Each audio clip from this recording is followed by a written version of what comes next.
Hola, ¿cómo están? Irán se ha mostrado siempre a favor de la soberanía e integridad territorial de Armenia, pero también ha lanzado advertencias de lo que podría esconder Estados Unidos detrás de su interés de expandir su hegemonía al punto de intentar controlar el Cáucaso Sur.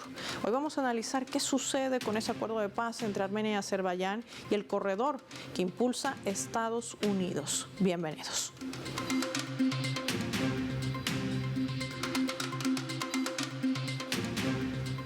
Por esta razón les proponemos desplegar nuestro mapa y revisar algunos datos claves para entender cómo funciona este corredor, a quién les beneficia y qué tiene que ver Estados Unidos en todo esto.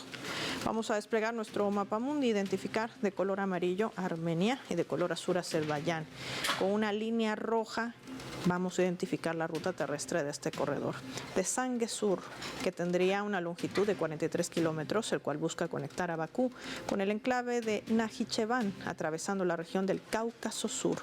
Específicamente, este corredor pasará por el sur de Armenia, la región de Sinyunik, el cual conecta a Turquía desde Kars con la capital de Azerbaiyán, la cual serviría como una ruta comercial y terrestre. El corredor conecta Ankara con la costa del mar del Caspio y desde allí con Asia Central y China, lo que garantiza a Turquía un acceso sin restricciones a recursos petrolíferos y gasísticos de Asia Central. Este corredor que ven en nuestro mapa permitirá el transporte terrestre de mercancías por ferrocarril y posiblemente por carretera, beneficiando principalmente a sectores de exportación agrícola, industrial y energética, al contar con una ruta más segura y eficiente. Tras el acuerdo firmado por los presidentes de Estados Unidos, Armenia y Azerbaiyán, este corredor fue rebautizado como la Ruta de Trump para la paz y la prosperidad internacionales. Ahí lo veíamos. También dicen que tendrán una cooperación con Washington directa. Estamos hablando de la presencia de empresas estadounidenses. Duraría 99 años según el tratado y la ruta se operará de acuerdo a la legislación de Armenia, mientras que el país del norte pues subarrendará el terreno a un consorcio para su infraestructura y gestión. Esto ha encendido las alertas, por supuesto, del país iraní, que además tiene muy buenas relaciones con Armenia y también comparte una ruta terrestre para el comercio. Hoy vamos a analizar los alcances de la estrategia de Trump en medio del contexto del Cáucaso Sur. Desde Bélgica nos acompaña para analizar este primer escenario Emerlinda Malcot, experta en temas geopolíticos. Qué gusto tenerla en el mapa de Telesur. Bienvenida. Muchísimas gracias por la invitación. Emerlinda, la decisión que toma la administración de Trump, ¿será una determinación técnica o geopolítica? ¿Frente a qué escenario estamos? Absolutamente geopolítica, eso es cierto. Y además, si vemos el aspecto técnico, generalmente los corredores, como los planifican los estadounidenses, como viene con mucha inversión privada, al final no sirven tanto para su objetivo comercial, pero el objetivo obviamente es controlar a la vez esta zona que está entre Azerbaiyán y Armenia, pero lo que se plantea ahí es extender este control estadounidense en el sur del Cáucaso hacia el mar Caspio, y entonces volver a un proyecto que ya se plantea desde mucho tiempo, que es construir un pipeline transcaspiano, es decir, impedir a la vez que Rusia e Irán tengan un cierto control en la región. Hay que entender que esta región del sur del Cáucaso durante mucho tiempo fue objeto de relaciones bilaterales entre la Unión Soviética por una parte y Irán, porque los países que hoy existen y que están en esta región en la época no existían. Entonces ahora cuando cayó la Unión Soviética, lo que están tratando Estados Unidos es entrar en esta zona en la cual todavía no habían entrado, y entonces este es un primer paso que vendrá después con este pipeline hasta el mar Caspio, pero también viene con un cambio de papel, vamos a decir, en la relación de fuerza, donde Turquía toma muchísimo poder. Ese es el escenario global en el cual estamos ahora. Un escenario global, además, Emerlinda, que marca un punto de inflexión. No solamente Rusia, sino también China. ¿Qué pasa con la franja y la ruta de la seda?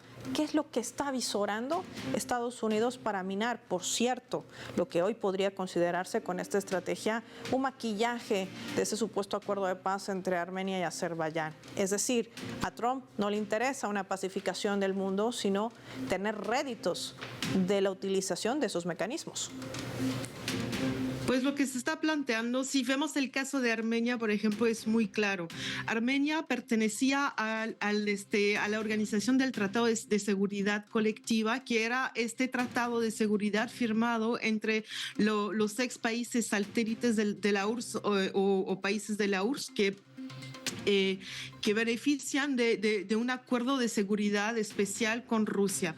Armenia está dentro de este tratado, pero ya lo congeló desde varios años, desde 2018, es el momento en el cual hubo como una revolución de color en el país, en el cual el presidente actual estuvo aliándose más y más con Occidente, básicamente. Entonces, en Armenia ya están están advirtiendo que van a dejar la cooperación de seguridad que tienen con Rusia, que por ejemplo si vemos cuando hubo el tratado de paz entre Armenia y Azerbaiyán en 2020, había un control ruso de la región como garantía de seguridad. Entonces Armenia ya está saliendo de estas garantías de seguridad y está planificado que van a venir en este corredor 1,000 mercenarios estadounidenses, lo que implica obviamente romper la relación de seguridad con Armenia. Entonces estamos en estos cambios, ahora se han objetivado en el caso de Armenia porque hubo fugas por parte del gobierno y los planes ya salieron sobre los 1,000 mercenarios, pero hay que prever que también van a haber estos movimientos en Azerbaiyán, pero también en Turkmenistán y los otros países alrededor del Cáucaso, excepto Irán y Rusia.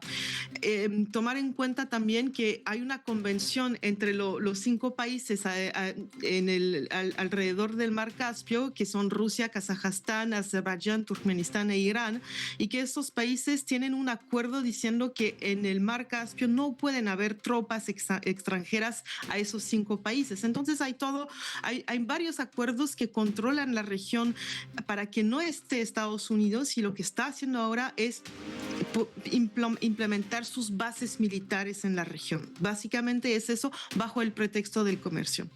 Y este es un punto clave el que nos brinda Emerlyn Marcotte para poder entender cómo se mueve la administración de Trump. Quien cumple la ley dentro de su país, por cierto, sobrepasa la Carta de Naciones Unidas y tiene que ver ahora con esta región transcaucásica. Vamos a sumar al análisis al profesor César Villalona. Profesor, qué gusto tenerlo en el mapa de Telesur. Bienvenido. ¿Cuál es esta estrategia que implementa Trump? Utilizar la supuesta justificación de ampliar el comercio, rutas comerciales, con la presencia de empresas estadounidenses, pero también de militares. Sí, yo creo que Estados Unidos persigue 5 objetivos mínimos con esta ruta ferroviaria. El primero es la presencia militar que puede haber ahí, que le daría más poder político y también económico por todo el tránsito de mercancías. Es un peligro para Irán, fundamentalmente.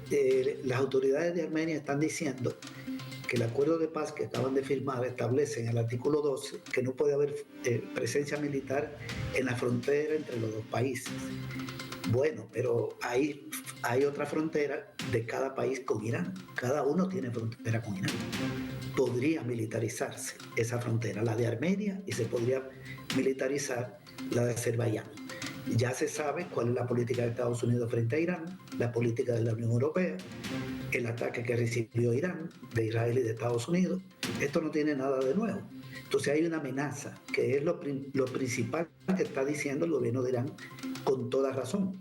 Porque además, desde que tenga presencia ahí, luego puede modificar convenios con los países, todo eso se va cambiando. Pueden haber acuerdos en este momento, pero luego lo van modificando, en la medida que tienen presencia política y militar, y más presencia económica.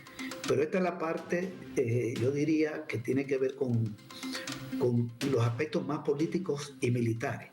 pero ellos también tienen intereses económicos, porque el control del ferrocarril, además por 99 años, con perdón, de la vía ferroviaria, por 99 años le da un peso económico importante, le genera ingresos por ese control. También le da la posibilidad de controlar recursos energéticos. Ahí hay algo que por el momento no sale a flote, pero ahí hay una cantidad de recursos en toda la zona, la sur y la norte del Cáucaso. Pero, ¿qué tenemos ahí? Ahí hay reservas de petróleo de 50.000 millones de barriles.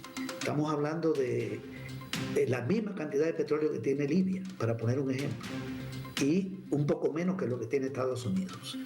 En el caso del gas, ahí están esa región tiene el 3% del gas del mundo, solo superado por Rusia y solo superado por Irán, y por Qatar. Es decir, tienen 8.4 millones de metros cúbicos.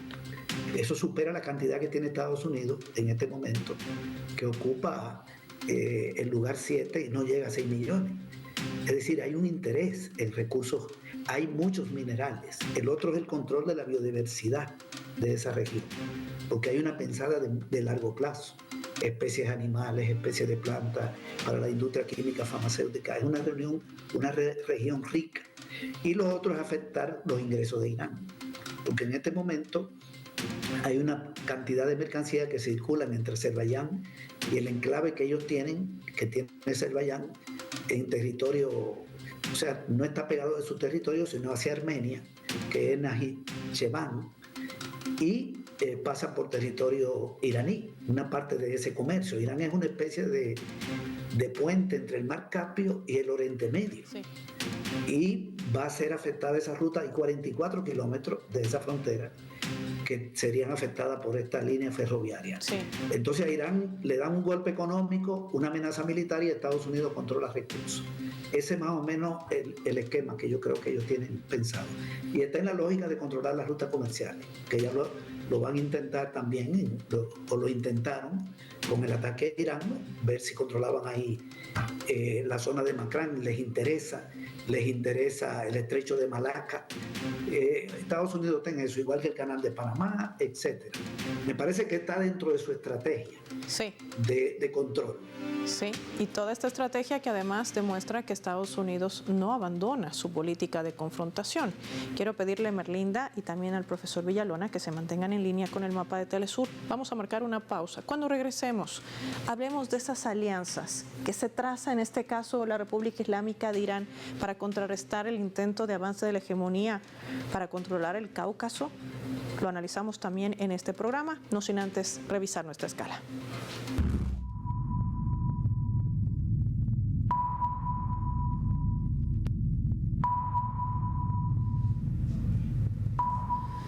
Esta vez a través del portal web de nuestra multiplataforma informativa Telesur, hablando de esas alianzas que traza la República Islámica de Irán en ese intento que ha trazado Estados Unidos para tratar de aislarla. Pues Irán y Belarus han reforzado sus alianzas estratégicas y rechazan la guerra económica de Occidente. Los gobiernos de Belarus e Irán dieron también un paso firme hacia esa profundización de relaciones estratégicas tras la visita oficial que realizaba el presidente iraní Masoud Pezeshkian los días 19 y 20 de agosto. Durante su estancia, ambos países suscribieron cerca de 13 acuerdos bilaterales que abarcaron cooperación en áreas como salud, medio ambiente, aviación, agricultura, entre otros temas, emitiendo un enérgico pronunciamiento de rechazo a esas medidas coercitivas unilaterales impuestas por Occidente contra los estados soberanos. El presidente de Belarus, Alexander Lukashenko, también decía en esta declaración conjunta que reafirmaba la intención de fortalecer los lazos tradicionales estratégicos basados en principios de igualdad soberana, respeto a la integridad territorial y no a la injerencia de asuntos internos. Ya volvemos.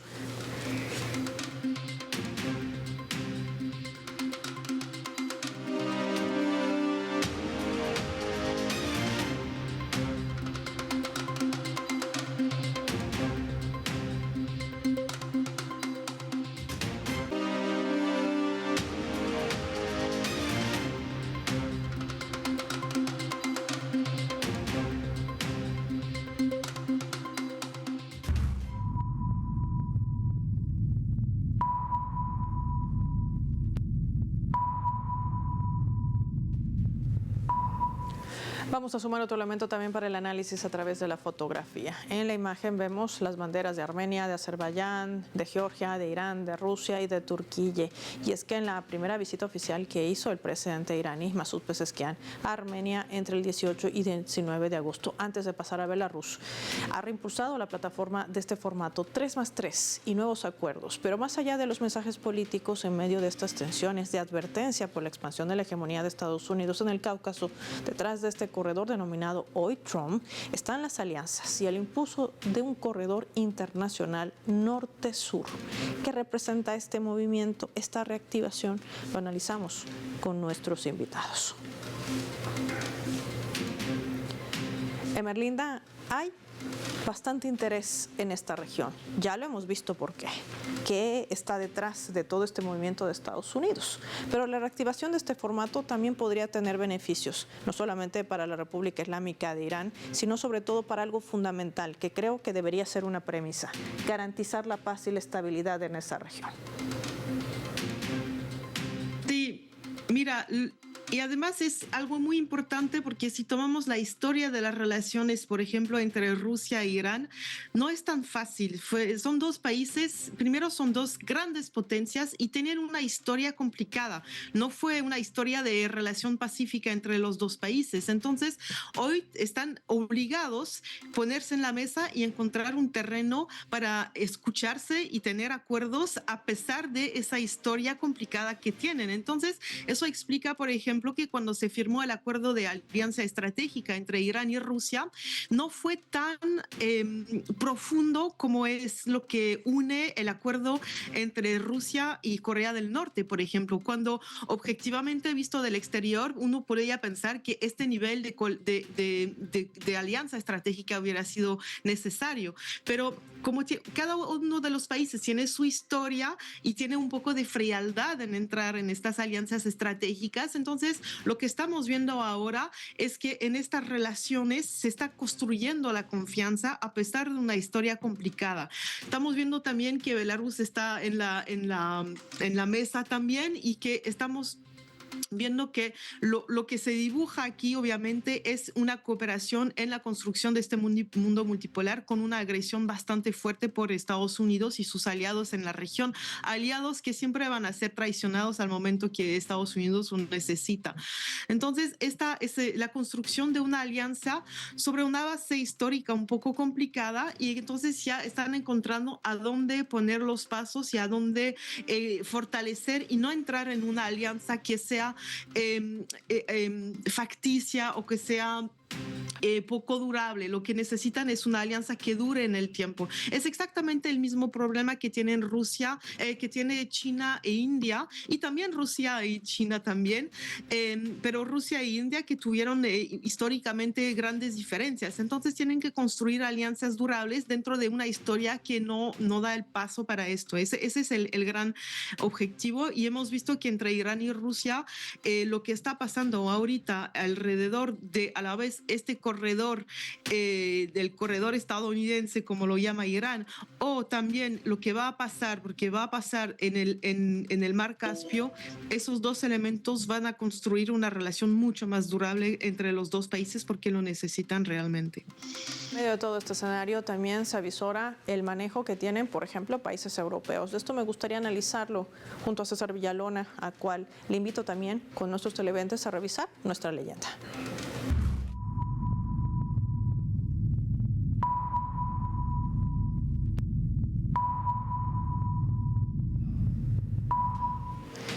Víctor Yanghim-Barjan es el embajador de Armenia en Alemania y decía esto durante sus declaraciones en medio de todo este movimiento y tensiones que se han generado en el Cáucaso. Discutimos posibles proyectos, decía, de cooperación entre el Ministerio Federal de Digitalización e Innovación de Alemania y el Ministerio de Industrias de Alta Tecnología de Armenia, así como con empresas interesadas en inteligencia artificial, digitalización y tecnologías de la información.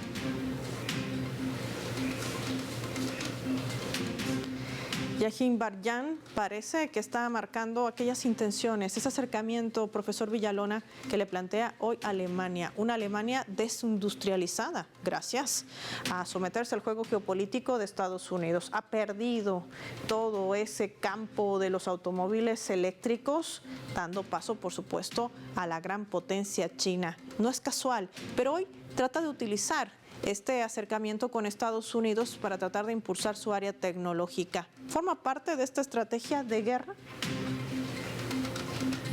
Sí, lo que sucede es que Europa, salvo algunas excepciones, los países de la Unión Europea, están muy alineados a Estados Unidos.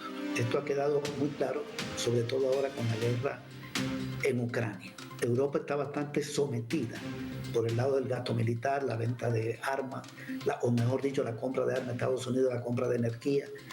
El gobierno de Estados Unidos le impone políticas. Uno de los países que está teniendo más problemas es Alemania, que tiene una economía estancada. El movimiento de Armenia se entiende. Los países siempre buscan este tipo de alianzas, sacar algún provecho de algún tipo de relaciones. Pero lo cierto es que la presión que está generando Estados Unidos, no solo este gobierno, sino los anteriores, está generando nuevas alianzas contra Estados Unidos o para defenderse más bien de la agresión de Estados Unidos y también para hacerle contrapeso a Estados Unidos y a Europa. En el caso de Irán, entró al BRIC. Esto es muy importante. Y no solo Irán, sino que está Turquía también como socia del BRIC. Hay una serie de países que incluso Egipto, la misma Arabia Saudita, que ha sido tradicionalmente aliada de Estados Unidos, hoy se ve con otros movimientos. En el caso de la India, Estados Unidos la presiona. Dice que le va a poner aranceles si le compra combustible de energía a Rusia. La India lo que hace es fortalecer su alianza con Rusia. Esa es su decisión. Responderle a Estados Unidos igual. Entonces aquí hay una lucha de intereses y de generación de bloques, pero la agresividad de Estados Unidos, yo diría que la agresividad de Europa, que es un continente armado, lleno de bases militares incluso de Estados Unidos, porque quienes están más armados en el mundo son Estados Unidos y los países de la Unión Europea. Ahí es donde está el mayor poderío militar y las mayores posibilidades de agresión. Estados Unidos sigue siendo un país agresor. Está agrediendo en múltiples escenarios, aunque Bush habla de que está buscando acuerdos de paz. No está buscando acuerdos de paz porque ahora está amenazando a Irán con este corredor. Eso ha forzado la creación de bloques que se van a seguir fortaleciendo. El BRIC hoy tiene 21 miembros. Entre los socios, entre miembros y socios ya son 21. Y eso va a seguir creciendo. Yo creo que van a seguir entrando otros países, etcétera. Esto es parte de la lucha política y de la tendencia al desplazamiento de Estados Unidos. El mundo está muy claro. Hay una expansión en Asia, hay un fortalecimiento de Sudamérica y hay un mundo en declive, que es Europa y Estados Unidos. Todas las cifras lo demuestran. Si hacemos una comparación desde los últimos 20, 25 años. Entonces, estos movimientos son normales. Yo creo que Irán tiene suficiente fuerza, tiene suficientes alianzas como para enfrentar esta embestida. La guerra de agresión que le desataron Estados Unidos e Israel, la perdieron prácticamente, la guerra de 12 días. Y llama la atención que Pakistán apoyó a Irán. Esto es muy importante, que Pakistán no ha sido un país, digamos, que haya tenido una política nunca contra Estados Unidos, pero en este caso fijó posición. A mí me parece que las cosas están cambiando en un sentido positivo, pero siempre está esta agresividad planteada y para Estados Unidos es estratégico Irán. Yo creo que es el país al que ellos le tienen más interés de establecer un control por los recursos de gas, por toda su presencia en el Índico, en el estrecho de Hormuz, sus recursos petroleros. Entonces, lo que hay que esperar es tensiones. La política de Estados Unidos va a ser agresiva, pero no necesariamente exitosa. Yo creo que hay muchas posibilidades de alianza y de derrotarle en su política agresiva. Y eso es clave también lo que dice nuestro invitado, el profesor Villalona, a quien agradecemos por su tiempo y habernos acompañado en el mapa, así como a Emerlina Malcot también por su análisis valioso para nuestros televidentes en este programa. Gracias, Emerlina, por tu tiempo para Telesur. Finaliza el programa y lo hacemos revisando nuestros vectores.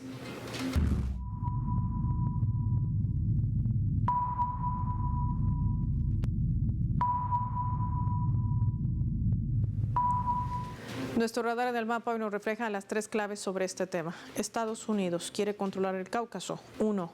Corredor de Trump. La ruta conocida hasta ahora como Sangue Sur y rebautizada como Corredor de Trump, lo que supuestamente habría sellado la paz y prosperidad internacional, como lo han denominado, conectaría directamente a Azerbaiyán con su enclave en Nakhchichevan a través del territorio armenio, evitando el paso por Irán, pero muy cerca de su frontera. Se perfila como un desafío geopolítico para Teherán, tratando de minar su influencia y seguridad en el Cáucaso Sur. Teherán además tiene un valor estratégico como ese puente entre el Mar Caspio y Oriente Medio.